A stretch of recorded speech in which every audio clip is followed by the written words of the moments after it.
J'étais à Rhodes pour une grande mise avec ma femme et j'ai vécu une expérience que je veux vous faire partager parce qu'on peut en retirer un enseignement extraordinaire. Bien entendu, j'ai été à la synagogue, qui est une très très belle synagogue, Rhodes étant une île magnifique, et j'étais à la synagogue pour prier, pour visiter, etc. Magnifique synagogue. Et tout d'un coup, un guide là-bas, un juif dont la mère était à Auschwitz, parce qu'ils ont été déportés les Juifs de Rhodes, justement c'est ça le Moussar Haskel, et qui commence à me vendre des brochures.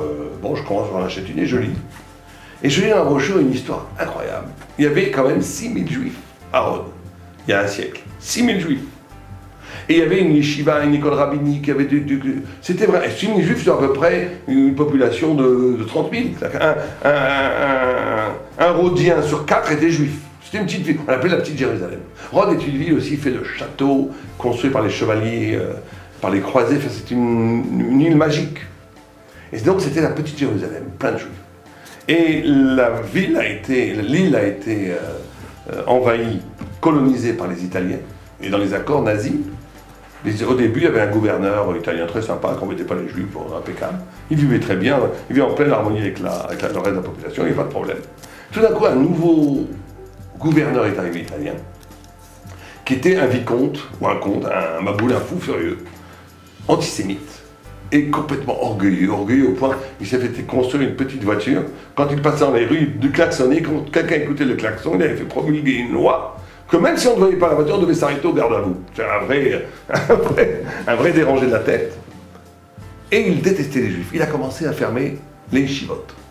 Oh, tout le monde le maudissait, fermer les yeshivot. Il a commencé à fermer après le collège rabbinique, qui était la fierté de l'île. Après, il a obligé les juifs à manger Shabbat, à travailler Shabbat et ne pas travailler dimanche. Et à travailler dimanche. Non, à ne pas travailler dimanche, à travailler Shabbat. Et jour de fête. C'était une catastrophe. C'est des gens qui avaient toujours vécu plus ou moins dans la Torah. Il a interdit la shrita. Les gens ont commencé à partir. Et tout d'un coup, il a pris une mouche l'a piqué. Il a commencé à dire, je vais expulser les juifs de l'île. Et il y a eu des délégations qui sont arrivées d'Italie et de Turquie et tout, on a essayé d'aider, rien à faire, un fou, expulsion. Et sur les 6000 juifs, il n'en est resté que 1600 ou 1700. 3 ans plus tard, après le coup d'État contre Mussolini, les Allemands ont récupéré le pouvoir en Italie. Et ils ont envoyé des garnisons à Rhodes. Et il y a eu il y avait 35 000 soldats italiens, il y avait 8 000 soldats allemands. Il y a eu une sorte de guerre entre les Italiens et les Allemands, malgré la majorité, la supériorité numérique, les Italiens sont fait battre à plein de coutures. Les Allemands ont pris la ville et ils ont commencé la déportation des Juifs. Et sur les 1674, je ne sais plus exactement combien, un chiffre avoisinant, qui ont été déportés dans un voyage effarant, terrible, de Rhodes jusqu'à Auschwitz. Il en est resté vivant à peu près 200, 300 ou 150, enfin je ne sais plus exactement les chiffres, mais très très peu. Une mort terrible. Et quand j'ai lu cette histoire, j'ai eu un flash.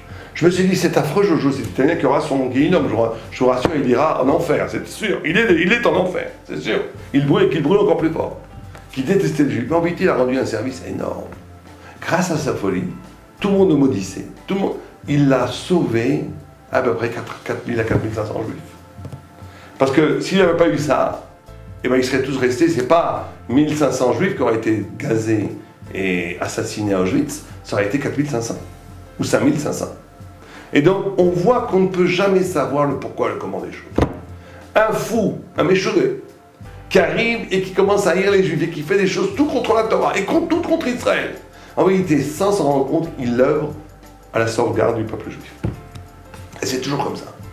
Il faut comprendre que chaque fois qu'il nous arrive des malheurs, chaque fois qu'il nous arrive des problèmes, chaque fois qu'il nous arrive des xérotes, et en Israël actuellement on a des petits xérotes, pas très graves, mais on a des petits xérotes, et bien il faut toujours savoir que c'est pour le bien, que en vérité ça nous prévient d'un malheur bien plus grave, et il faut dire merci. C'est Gamzou et Torah, mais tout le monde connaît, tout le monde sait que tout est pour le bien, mais quand on voit un exemple aussi flagrant historique, on se devait de le raconter.